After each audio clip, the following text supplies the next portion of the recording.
What's up guys, it's Tommy here, and there is a secret clause in Mo Salah's contract that it was just announced that Salah has signed a new 2-year contract, but Graham Bailey, a very reliable journalist, is revealing that there is a secret clause, multiple secret clauses in Mo Salah's contract, and all will be revealed in this video. And we will also take a look at what kind of statistics Salah has compared to the first half of his season and the second half of his season. Is it true that Salah is having a better first half of the season usually than the second half of his season? So this exclusive is by Graham Bailey, a very reliable journalist, and he reveals that Mo Salah's new Liverpool contract contains an option to trigger for Liverpool for an extra 1-year stay at Liverpool. So officially the contract lasts for 2 years, but it also contains an option for a further 12 months. And I think this is an absolute genius move by Liverpool FC, because if Salah is having still a similar season to this season 2 seasons from now, and he's putting up numbers 25-30 goals, 15-20 assists, then Liverpool can automatically trigger an extension in his contract. Of course, we will discuss that with Mo Salah as well. We don't want to keep Salah against his will. But if Salah is still producing elite numbers, I don't see why he would want to leave. An important factor in Salah's decision was his family. He didn't want to uproot his whole family and move them to a different country, because he wouldn't play for another Premier League club.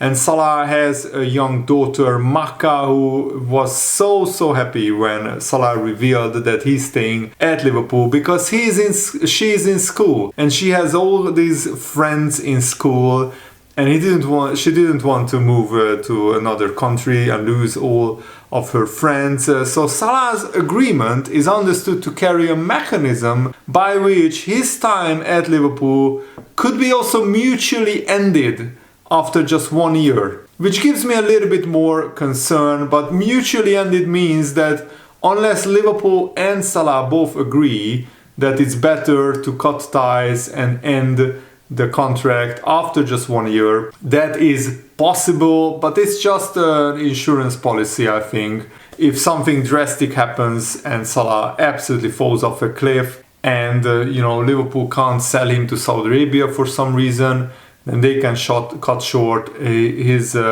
contract. But I don't think this will be triggered. I fully trust Salah and the way that he has been playing this season. The next season, probably he won't replicate these numbers, having 54 goal contributions in like 45 games, which is absolutely insane. This is his best ever season in his whole career in terms of goals and assists combined. Liverpool can certainly expect Salah to get around 20-25 goals at least next season, and 15-20 assists as well, depending on, of course, how many games he plays. But Salah's extension was greeted by so much celebration among Liverpool supporters on Friday. And even though Salah signed a new contract, the Saudi links won't die down. In 1 or 2 years, they will resurface, because Saudi Arabia want Salah and they will want him in 1 or 2 years. That's why it makes sense to extend Salah's contract, because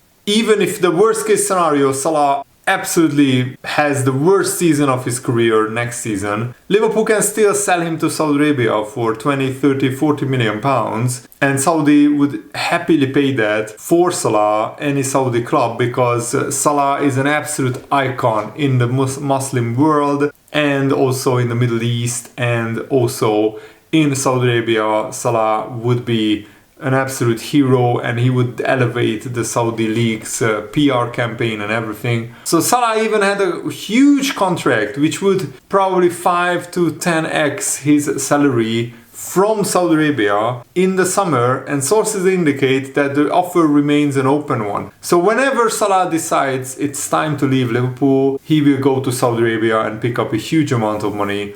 There is an expectation that Salah will arrive in Saudi Arabia at some stage in the future, and there is an expectation that he will become the highest paid player in the world when he does so. probably in the league, and that means in the world as well, because the Saudi League can offer wages that nobody else really can. And Salah's new contract is coming with a pay rise. Different reports said that it's 386, some said it's 400,000 pounds per week. Performance-related bonuses will also play an important part, and there is a Ballon d'Or clause which is weighed more heavily than in previous agreements, which means that Salah of course wants to win the Ballon d'Or, but the most important thing for him is to win trophies and titles with Liverpool, and if it comes with individual awards he's even happier.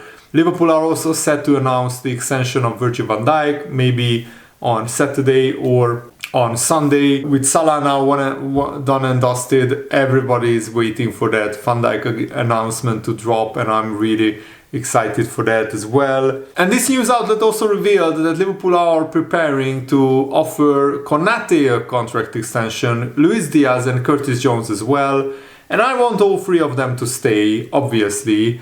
The one player that I want Liverpool to sell is Darwin Núñez, because I think we could get really serious money for him, and he's just not of the Liverpool standard, as much as it pains me to say that. Liverpool surely won't wait too long to confirm Van Dijk's extension, so maybe we will get it before the Liverpool-West Ham game. Otherwise, journalists will keep asking Van Dijk these questions, but they are used to it by now. Salah and Van Dijk have been answering these questions all season long. And it's a genuine relief by many Liverpool fans that Salah signed a new contract. And I'm really happy that FSG made an exception or exceptions from their rule that you don't give new contracts to players who are above 30, 31, 32 years old. Because, Salah and Van Dijk are the exceptions.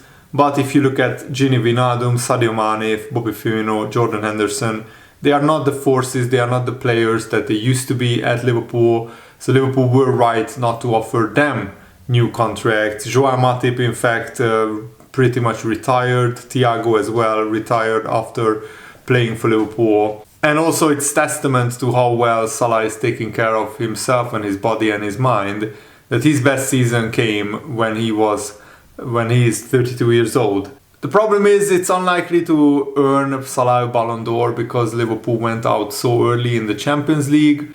So if Barcelona or Real Madrid win the Champions League, it's likely that one of their players will win it.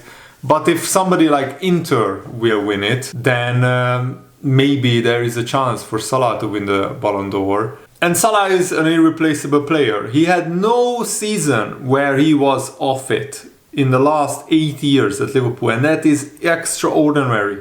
That every season he scored on average more than 30 goals and more than 13 assists, which is absolutely outstanding. Only Messi and Ronaldo could replicate these numbers season in, season out, but they did it for like 15 seasons or maybe even more. Salah's departure would have required a new configuration of the forward line, because you would effectively need two players to replace Salah's numbers.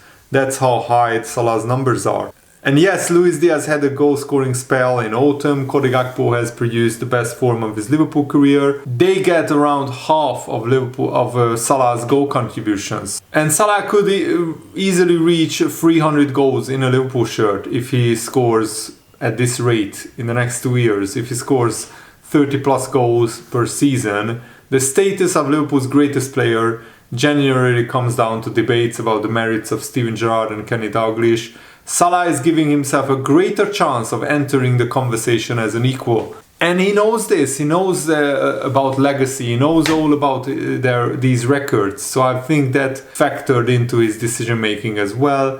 And he wanted to stay. He never once said that I'm open to leaving. And Salah realized that he has one of the best teams in the world built around him. So it's better to stay right now and to still fight for important trophies and important titles. And once he's past the European elite level, once he can't reach that level, once he feels that his time has come to leave Liverpool, that's when he will leave. And I love that. He found a new home here, and his family and himself feels at home in the Liverpool family as well, which is absolutely brilliant. And if Salah looks at other players, Wijnaldum, Henderson, Sadio Mane, the grass is not greener at other clubs. And yes, Salah has hit a little bit of a cold spell, but that was expected.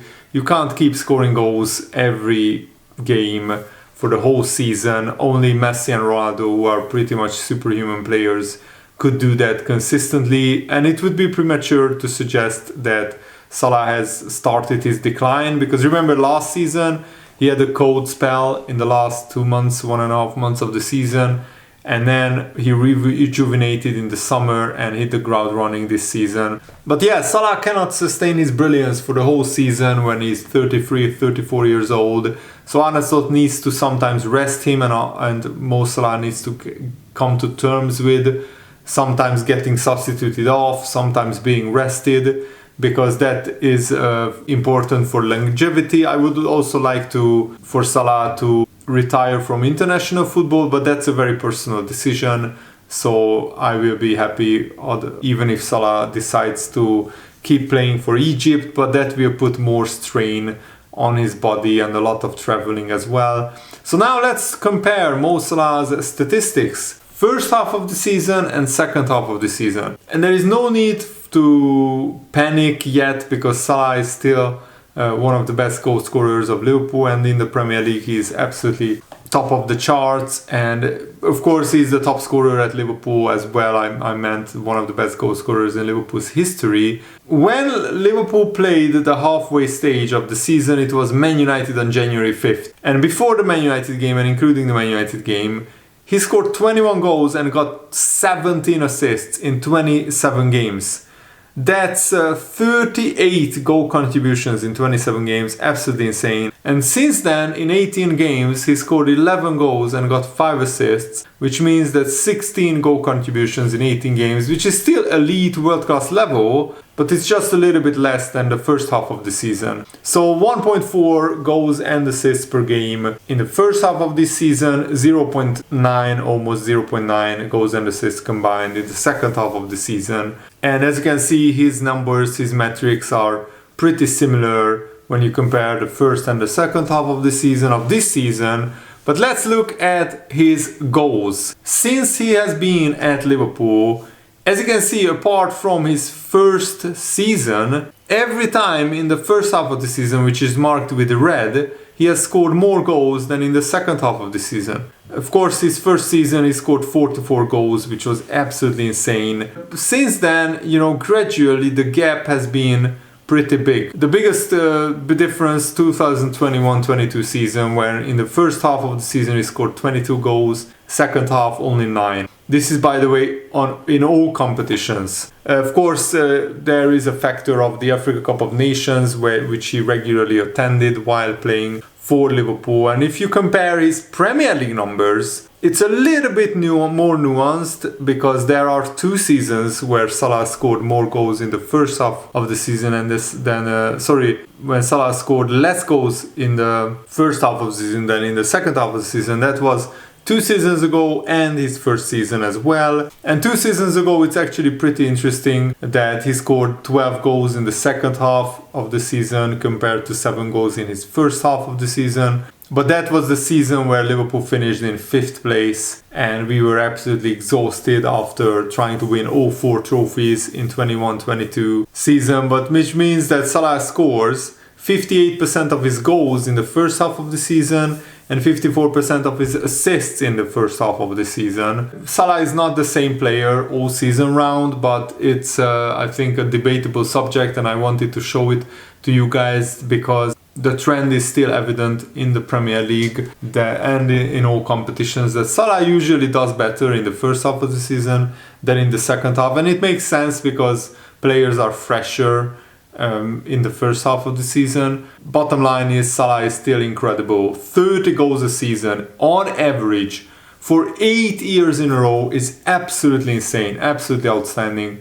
Modern day Liverpool best goal scorer in my opinion. Nobody comes close. The last great goal scorer like this one was Ian Rush, and he last played in the 90s. So we are fortunate to witness Salah's greatness. And Melissa Reddy, I think hit the nail on the head when she said, when you were doing 4-hour journeys each way, talking about Mo Salah, 5 days a week to get to training and back, through multiple buses when you are 14 years old, then you leave your country and everything you know at 19 to move to Europe alone, to make it at European football. It matters when you find belonging, when you find a home, when you find appreciation and understanding. Mo Salah is staying at Liverpool, and his unwavering desire to do so is more than just a professional and football-based decision. Mo Salah found his place, found his people, found his purpose, and so did Mo Salah's family. That's peace. And I'm so happy that Mo Salah found home at Anfield, and he's loved by so many Liverpool fans all around the world. And I think a lot of rival fans love Salah, and a lot of rival fans appreciate and respect Salah. You can just see the reaction from rival fans when they learn the news that Salah is signing a contract extension. You can bet that they are not happy when their team has to come up against Mo Salah next season and 2 seasons from now. It would be insanity to decide to leave so much love and appreciation and the sense of belonging and worship for a place that will boo you like they have many others before. So this Liverpool fan is referencing Trent Alexander-Arnold. I mean, Trent should see the reaction to Mo Salah's contract extension and realize that Trent will not be loved and adored and appreciated this much anywhere else, no matter where he goes. So I hope that Trent Alexander-Arnold changes his mind and signs a new contract. Very little hope, but there is still hope until the official announcement is made. Thanks for watching, guys. Hope you enjoyed this. Have a nice day. See you later. Goodbye.